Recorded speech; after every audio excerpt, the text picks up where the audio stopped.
Next thing I want to talk about is how to take a session that you've been working on and transition over to the mix process, okay? So what I have up here, which I'll show you in a sec, is a session that I've essentially just finished. I finished all the recording.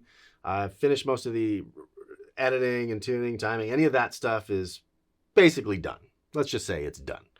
I've already done a rough mix. I've sent it to the band. Everything's approved. I'm ready to start mixing. But before I get to that mixing process, what I do is go through this session and get it ready.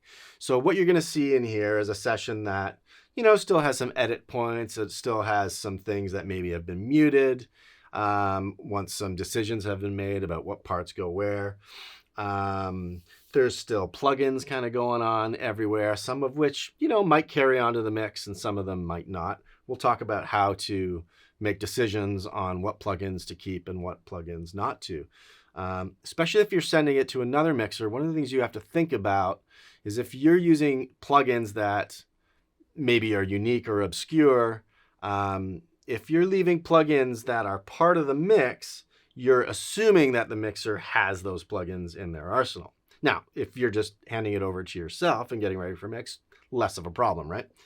But again, I try and start the mix from a clean slate. So any plugins that I can get rid of, I will get rid of them. So things like, distortion, EQs, corrective EQ, maybe some reverb. Some of those I might keep, but there's other ones that I'll print. So things like guitar delays and any important kind of vocal throws or reverbs or delays that are integral to the song, I might print those ahead of time as either a guide or maybe the mixer uses them for real. But once you see this session, you'll see I have a whole bunch of plugins everywhere. So we'll go through and figure out which ones are good to kind of get rid of, which ones we're going to want to print and commit to, and which ones we're just going to get rid of altogether. Sends we're going to get rid of. We're going to make sure there's no automation. We're going to make sure there's cue markers in the right spot. We're going to make sure everything's labeled properly. And the other thing we're going to look at is track count. So with today's technology, we can do hundreds and hundreds of tracks, right? In the old days, we had a 24 track.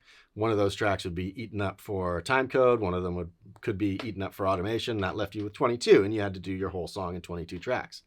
We don't have to worry about that these days. We have hundreds and hundreds of tracks. That being said, if I get a session that has 200 tracks in it because they wanted to leave me options or, wanted to give me all, every option available to me, that's going to take me time to go through 200 tracks, right? So we're also going to look at trying to kind of consolidate sessions down to a reasonable amount of tracks. And this one's a pretty big one that we're looking at. There's probably at least 150 tracks in here, but some of these we can consolidate down. So what I mean by that is you might have a clap track and then you've got a close mic, you've got a mid, close room mic, and you might have a far room. You might want to submix those down just to a stereo track rather than having 6 or 8 tracks for one clap, right? So, rather than having 200 tracks, we can try and get that down to a more manageable number. And certainly from 200 down to 100 is even more manageable than 200. And then we'll follow through all the way till we have a session that is ready to enter into mix mode. And I'm going to show you how to go all the way through that. So what I've got here is I've got a session that I was working on. We've finished. So if we kind of scroll through here, you can see, for the most part, we've got things consolidated. Things are basically in order, but, we've got little edit points here. We've got some mute action going on there. We've got a little bit of automation. So what we want to do is clean this all up. Well, we've got plugins and stuff too. We're going to check all those out. We've got auxiliaries. We've got tracks that are made in active. We've got some other tracks that are auxiliaries that are being submixed. We've got a bunch of vocal effects. So, some of this stuff we're going to carry through the mix. Some of it we're not. But we're going to have a look here and kind of figure out which ones we do want to keep and which ones we don't. Okay, so let's just talk about the tracks here and consolidating. So we've got here some snaps. We've got some sound effects. Incidentally, this is a band I've been working on for the last couple of years called Rare Americans, who are doing very well. They're a DIY band out of Vancouver and do super rad videos on YouTube and have amassed a massive audience in the YouTube and Instagram world and beyond. Anyway, we're always putting out new tunes with those guys. This is one of their more popular songs called Brittle Bones Nikki. And this is kind of where I left off before I went to the mix. So again, we got snaps here. We've got sound effects. Now, one thing I want to point out right away, which I've already kind of done because when I'm in the recording process, because I'm a mixer, I'm also thinking to myself, I'm looking at the end of the tunnel, right? I'm looking at that light at the end of the tunnel where the mixing is. And I'm trying to deal with things as I go. And one of those things is labeling. When you're in, especially for you creative types that are working at home, you know how things like labeling and setting things up perhaps perfectly sometimes gets pushed aside so you can get that part down, so you can get the creative stuff down without having to kind of worry about all the technical stuff. And sometimes what happens, you have a song that's all like audio 1, audio 2, audio 3, audio 4, etc. And it's kind of a big mess. So while I'm recording, I'm trying to deal with that stuff along the way. So you can see for the most part, when I'm looking at all my tracks, they're labeled pretty well. And when I mean they're labeled well, what I'm looking for in a label is I'm looking to be able to read and know exactly what it is that's on that track right away. What I don't like seeing is something like this. So this particular track, just a random track, is the bell. Sometimes I'll get tracks and they're labeled with the title of the song. So in this case, it's Brittle Bones Nikki. Let's spell it right, just for, spelling important. Brittle Bones Nikki, we'll call it, maybe somebody will say who actually did it. Duran, first pass, whole bunch of kind of information that I don't need to know. When I hit enter and then I look at my title here, I have no idea what that is, right? Rather than just bell. So when I'm dealing with all these labels, before I get into the consolidating, I want to make sure all these labels are really easy to read, especially when we go over to the mix page. Same thing. We want to make sure, for the most part anyway, that we're able to decipher what each part is without having to click on each one to read it. Okay? So as short names and as concise of a name as possible. All right? Okay, as you can see in this particular song, we've got a lot of tracks here. We're kind of in the upper hundreds to almost 200 tracks in this one. So when we're dealing with a song that big, we want to make sure we can kind of consolidate that down to as little tracks as possible without any super redundant stuff going on, whether you're mixing it or not. Okay, so let's talk about consolidating. We've dealt with the naming of all the tracks. I'm pretty happy with all of these for the most part. As I go, I might change some stuff, but let's just start at the top. I've got some other rogue files here. I don't want any of those. They're not doing anything for me. I just want them out of the session. When I hand it over to the mixer, I don't want there to be any questions about what's this for or what's that for. So let's start here. So I'm going to take the sound effects and the snaps, and then what's this? An impact door. I think that's just a sound effect. Let's check it out. Yeah, that's just a sound effect in the middle of the song, so we're going to keep that.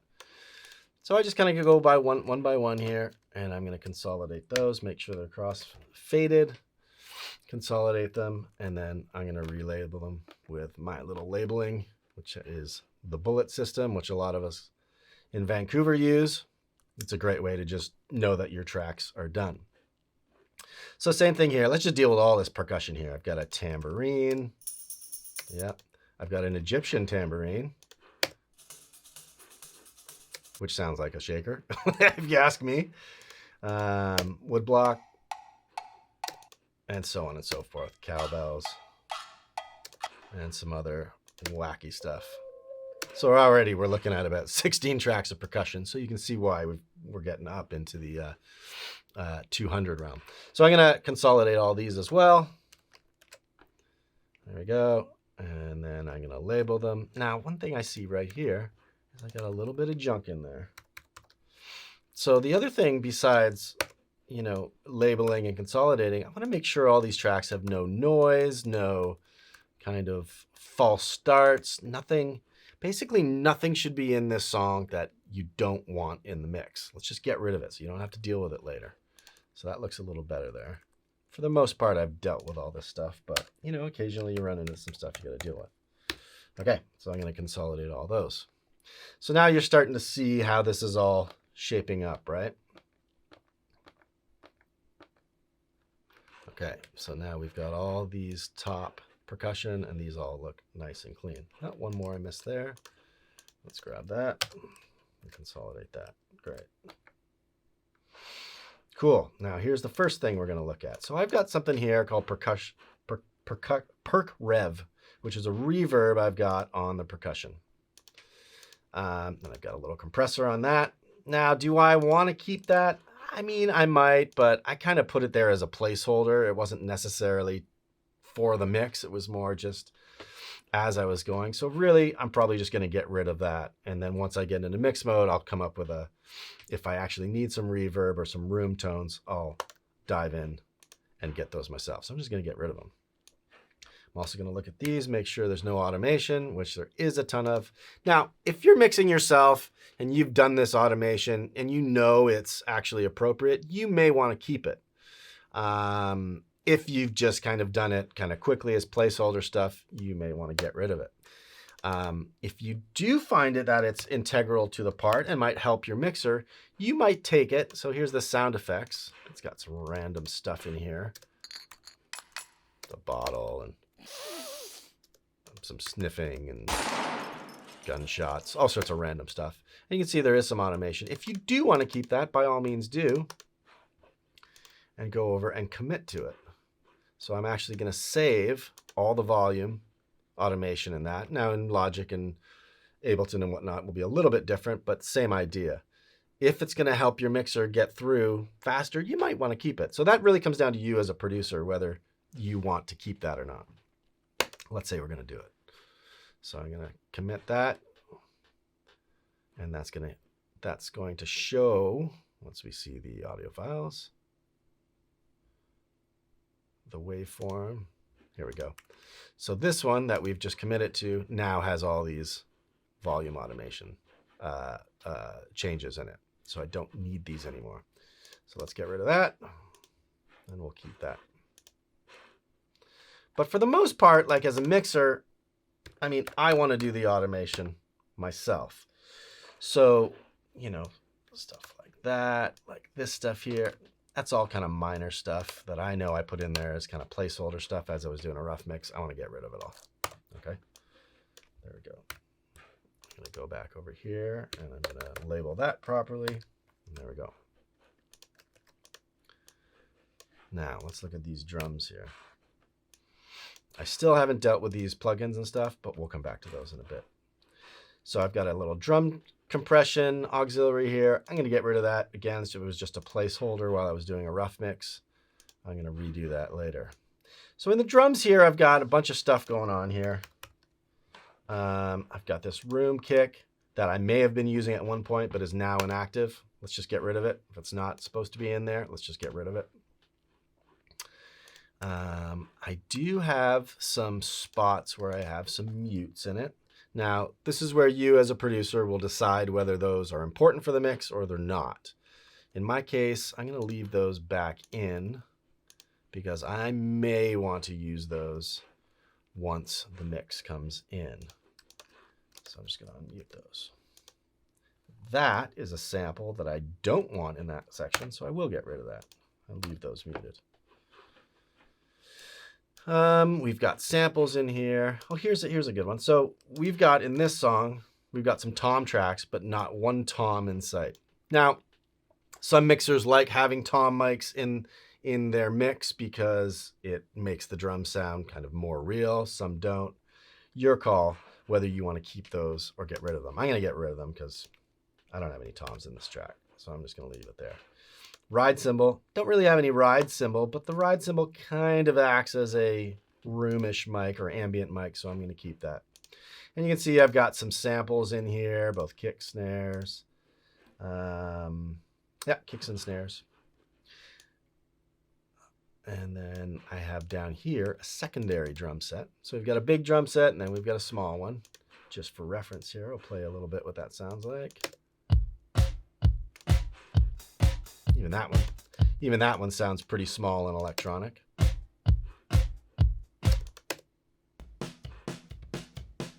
That one sounds a little bit more live. And then I have a secondary drum set down here.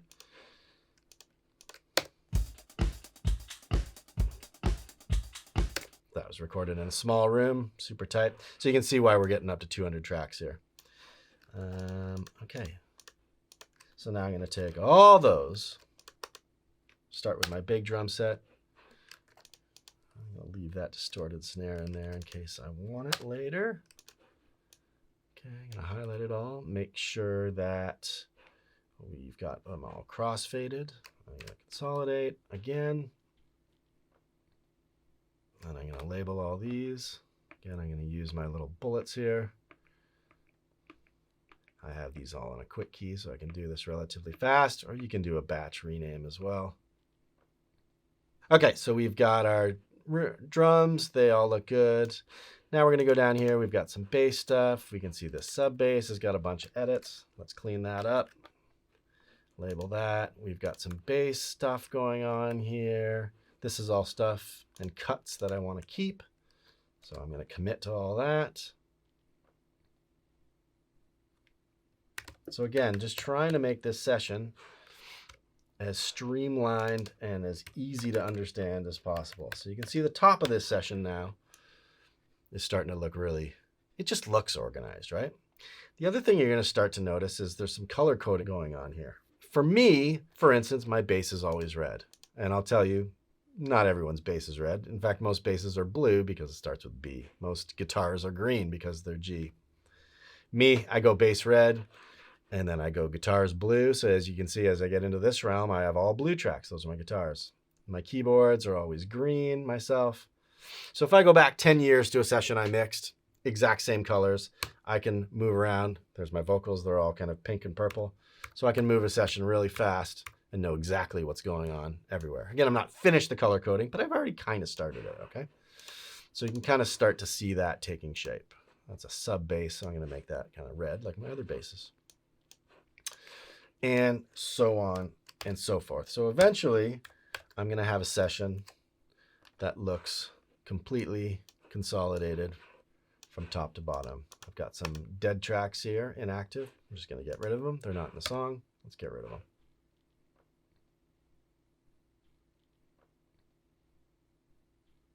Now, for those of you that export your tracks, for instance, from Ableton to Pro Tools or Logic or vice versa, one of the problems that I always run into when you're bouncing or committing is by taking mono tracks and accidentally making those stereo.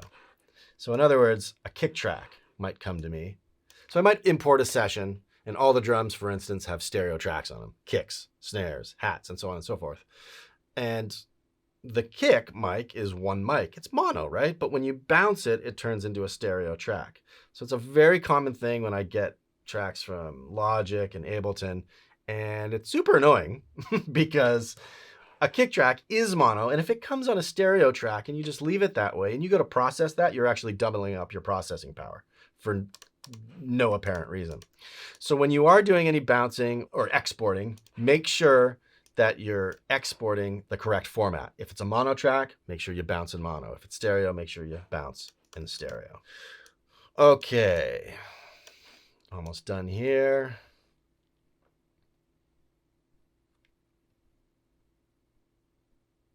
Okay, so we've pretty much consolidated everything, I believe.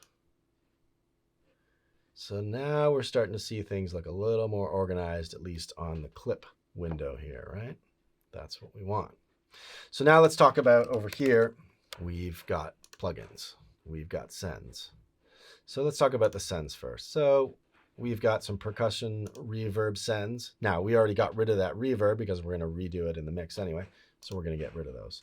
And I know that all of these sends, for the most part, are just placeholders anyway and are going to be replaced in the mix. So most of these I'm going to get rid of. And especially if you're sending it to another mixer, they're going to have their own way of processing and their own way of assigning and sending out tracks and auxiliaries, parallel compression, and so on and so forth. So we're going to get rid of all that. Okay, so let's just concentrate on the drums here and the percussion for a second. So I've got some plugins and stuff here. So the question is whether you want to keep these plugins and send them. Now, for the most part, you don't. For the most part, you want the mixer to mix themselves, right? Now, if this is your own session, you might decide like some of that you want to keep. So something like this, you know, it looks like I pulled up the snaps here. Not doing much on this one. In fact, barely anything. I think I just pushed a little bit of this V gain on it.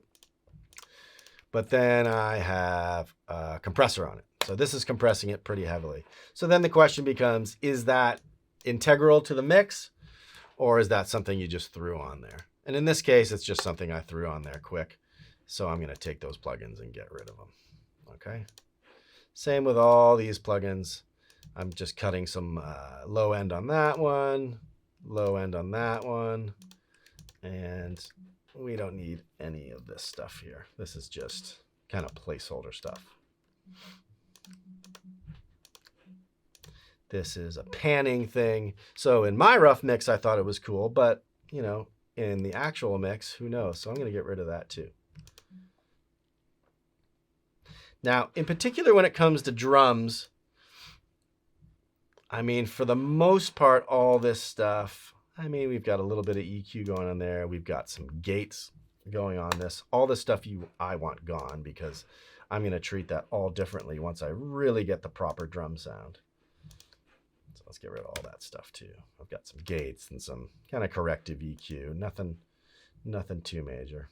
So for the most part, we're going to get rid of everything. So you can see now how this session in both the inserts, the sends, the clips, and the audio files are starting to really look a lot cleaner, right? So there's those drums. Let's look to my small drum kit. Now, I did make this far room inactive. I'm going to make it active again because who knows? Maybe I'll use it in the mix. Maybe I won't. Here's my smaller kit. So again, I've got some kind of corrective EQ. I've got some compression. I've got some gates. These are all things, you know, kind of placeholder stuff that the mixer, me or otherwise, might want to do differently once the context of the mix starts taking shape. So I'm getting rid of all of it.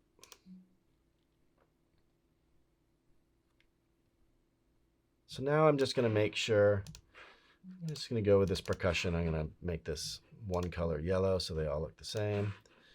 My drums, I really usually try and keep them kind of a dark blue or black-ish thing. So let me do the big drums with a dark blue as much as I can, and then I'll do my smaller kit with another dark blue somewhere around there. This is an instrument that I don't need anymore. There we go. So now you can see my percussion is all one color. Fix that label right there. Good. There's my drums.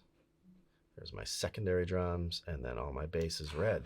So you can see how the session is getting a lot easier to kind of navigate because of all, it just looks less noisy, right? Like a lot less stuff going on. So you can concentrate on what's actually there and not the mess that you left behind. Okay, good. Okay, this stuff all looks good. Again, we're going to get rid of all these plugins. Okay, so now we come to a part where we've got some guitars here, okay? And I've got those running through an auxiliary here. So let's just take a look here. We've got 4 different tracks, a close mic, we've got a room mic. That's pretty cool. Then we've got a double that's kind of doing some stuff. More room. And then that's all going down here. What are we doing here? So we've got a little EQ. We've got some compression. You can see I'm using this Wolfbeck compressor quite a bit. We are doing a little bit of EQ there. So again, you may decide that that's something you want to keep as part of the sound, or you might decide that's a placeholder. So in this case, I know I'm just doing not much here. I'm actually going to get rid of this so that the mixer can deal with those as they will. Now, we get to something like this. So this is a little scratch thing here.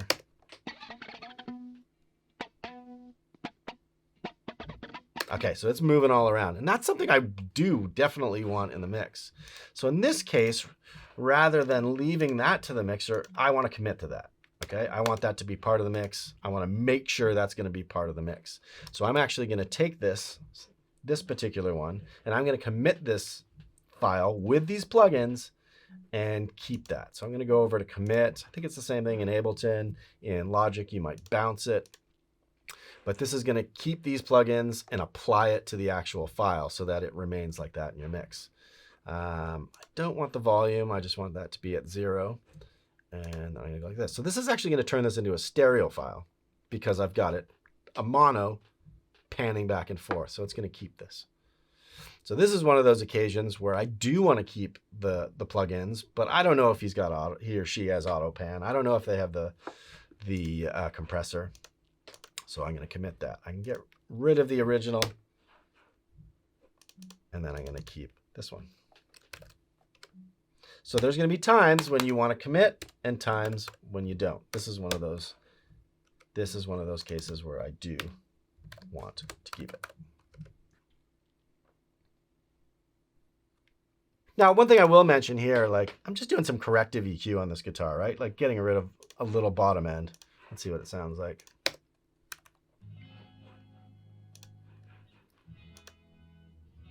Yeah, so I'm just getting rid of like, some rumble down low stuff.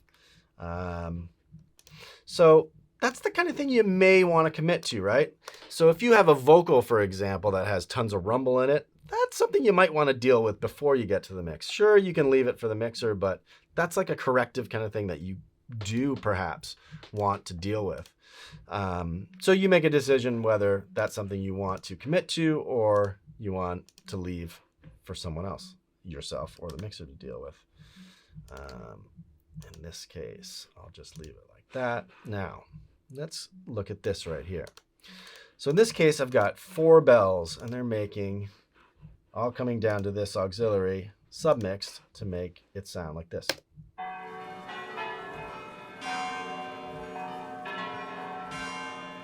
So I've got 8 tracks doing all that. I don't really need 8 tracks doing it. That's kind of the mix I like. That's the way this is going to go. I think I'm going to take that just the way it is. So I'm going to submix all these down to this channel right here. And then I'm going to go commit. And then what's going to happen is rather than having 8 tracks of bells, I'm now going to have 2.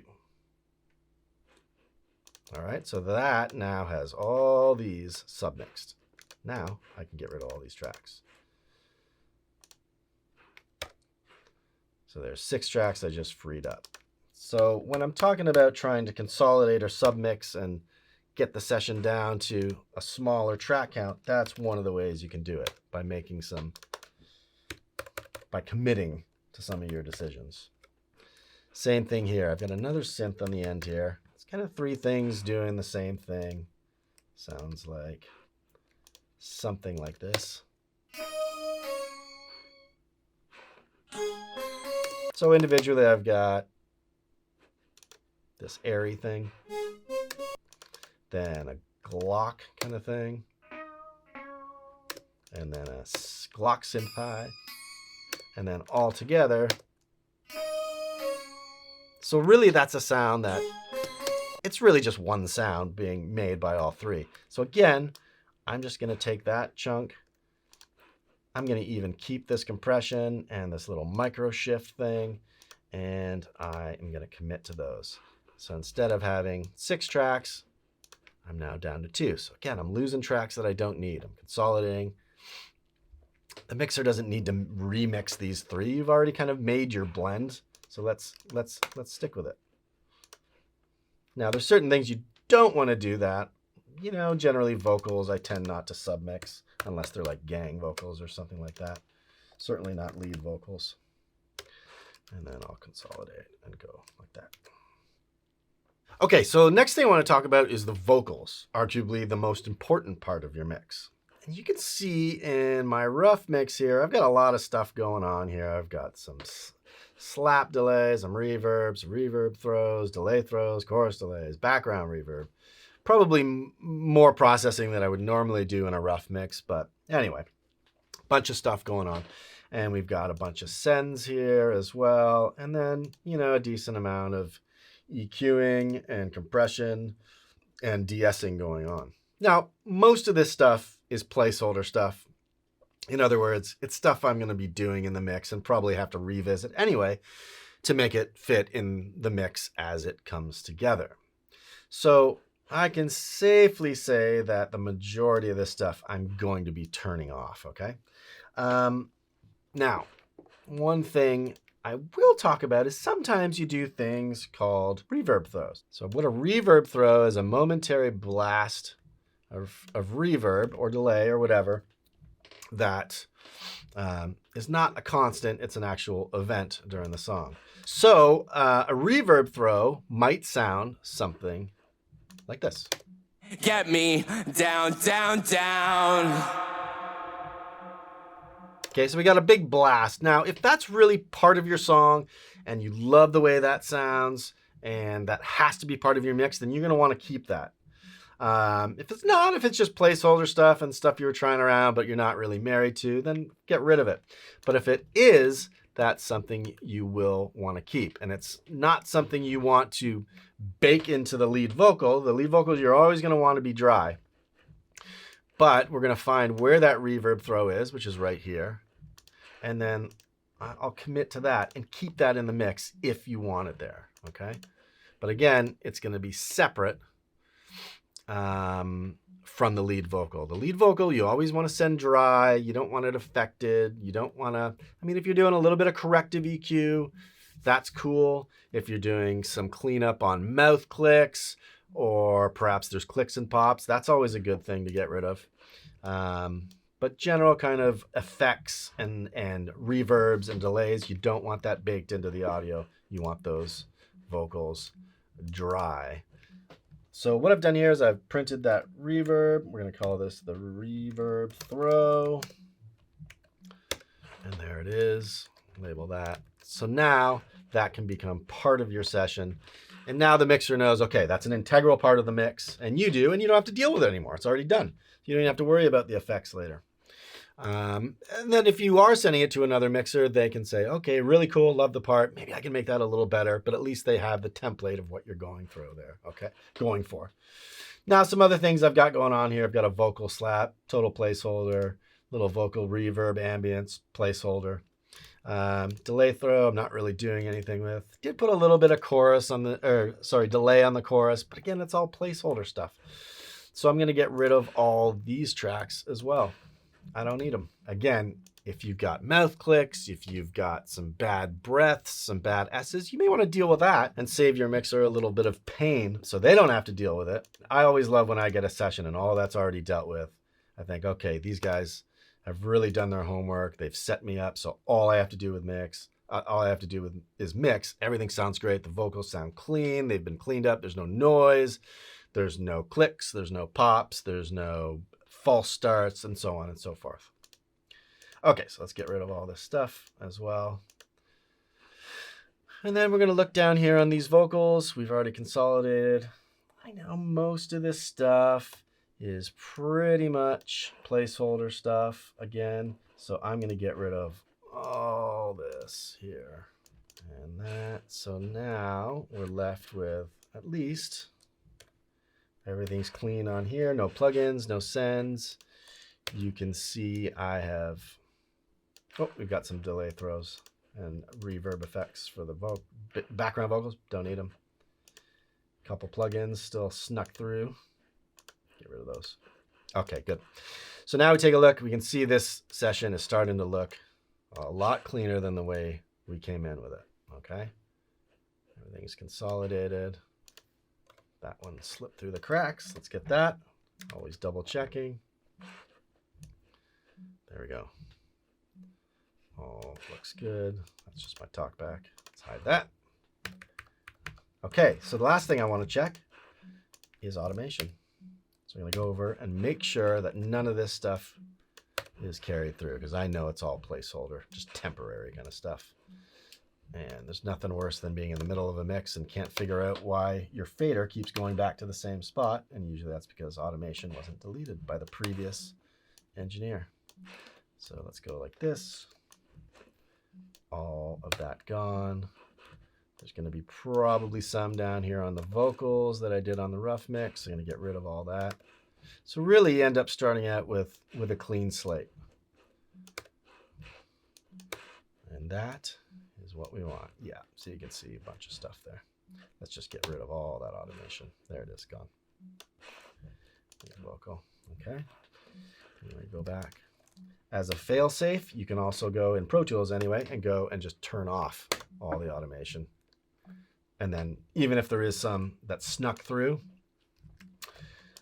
it's not going to affect the mix. It will all be turned off. Let me just get these guys happening again. So then the other thing I want to do, once I've got all that sorted, it's okay, like that, like that. Once I've got all that sorted and cleaned up, now I want to make sure that I have just a general kind of basic mix going on. So if this is, if you don't have a rough mix, at least when you open this up, you can kind of listen to the song at least. So let's just see how things are. Make sure.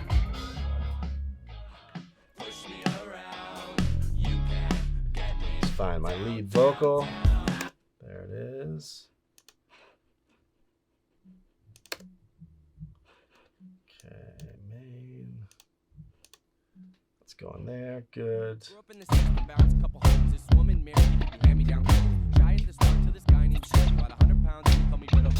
Cool. And just, make sure that you've got a general kind of mix going on throughout this process here. Good. Okay, so last couple things here. We're going to make sure we have our cue markers. That might be a small thing, but man, I find this very helpful when I have this already sorted, what the parts are. We've got a bells. We'll call that a bells intro. And as you can see, I might change the name of these slightly for my own sake. And then we've got the intro. We've got the verse, vocal in, got a random one. I'll get rid of that, chorus lead, verse 2, etc., etc. So now this is what a mix ready session should look like. So again, from the top, we've got consolidated files. Everything's nice and cleanly labeled and color coded. We've got no plugins that don't need to be there. Anything that we do want in the mix, we've printed or committed to or bounced.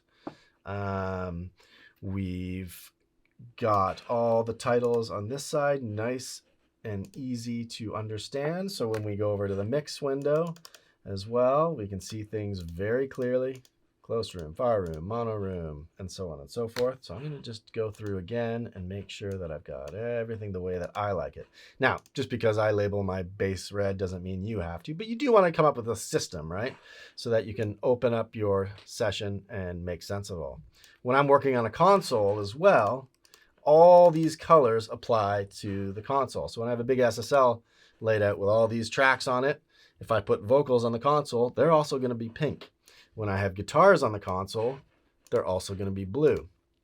So when I look at the console, those colors match what's going on in my Pro Tool session. And again, I can open up a session from 10 years ago and I'll know exactly what's going on because all the colors are the same. So I know where my bass is, I know where the keys are, and so on and so forth. So I'm just going to do one kind of last little swing through this. I'm also organizing where everything is. So in my world, I like percussion kind of up front, then the drums, then I like my bass elements, and I've got some other kind of random stuff in here. Let's see. So now we've got a session that is all color-coded, it's all labeled, and it's all looking really good. So when I see a session like this, I know that somebody's taken the time to go through and set everything up. At this point, this is when I'm ready to either deliver this to a mixer or I'm ready to put on my mixer hat. Now, that's not to say that once you get into mix world that you can't be adding synths, you can't be adding parts or background vocals. Certainly that's all part of it, especially in today's production techniques. It's very easy to blur the lines, right? So, and certainly by all means, I'm happy to add things, but the more you can kind of deal with that before you get into the mix, the more you're going to be able to concentrate and really focus on making a super great mix and not kind of be distracted by all the other noise that can come along with that. So again, just looking through, nice and clean. You know, if I was to hand this off to any mixer, they'd be able to figure out what's going on really quickly and easily. And then you're just dealing with mixing, not all the other stuff. So that is what we call a mix-ready session. Okay, so we've taken a look at what a mix-ready session shouldn't look like. We've taken a look at what a mix session should look like. And we've gone through kind of the motions of how I get a mix session ready to go. From consolidating tracks to labeling things, to color coding things, to cue markers, to bouncing things, submixing, and packaging it up so that when you move into mix mode or you hand it over to another mixer, you're giving them a session that's ready to go and they're ready to mix, not clean up a big mess, which is often a problem for mixers such as myself. But for you at home, if you're, thinking about getting into mixing, this is something that can really kind of take your mix to another level. I know that when I started mixing, there was kind of this blurred line of, what's my workflow here? Like, I just go in and start mixing and I didn't really have a rhyme or reason or know where I was going. Hopefully I'd end up with something good, but it took me a really long time to get a mix going, and that's because I didn't really know what I was doing. And a lot of times I would get hung up and stuck on doing, editing, tuning, timing, cleaning up, labeling when I should be mixing. So the takeaway from all this is when you're getting into that mix mode, set yourself up to enter mix mode and just focus on mixing, not on anything else. Sure, you can add things as you go. Maybe your singer says, I want to add a background vocal. That's cool. But don't leave yourself a whole pile of work to do in the middle of the mix. All that's going to do is slow you down, and all that's going to do is make your mix not as good. Set yourself up for a great mix session, get all the noise out of the way, and just focus on the mix. And I'll tell you, your mixes will sound better, they'll be faster, and you'll have a lot more fun doing it. So thanks for hanging out. Hope to see you guys down the road, especially in a live music venue soon. And thanks for hanging out today. We'll see you soon.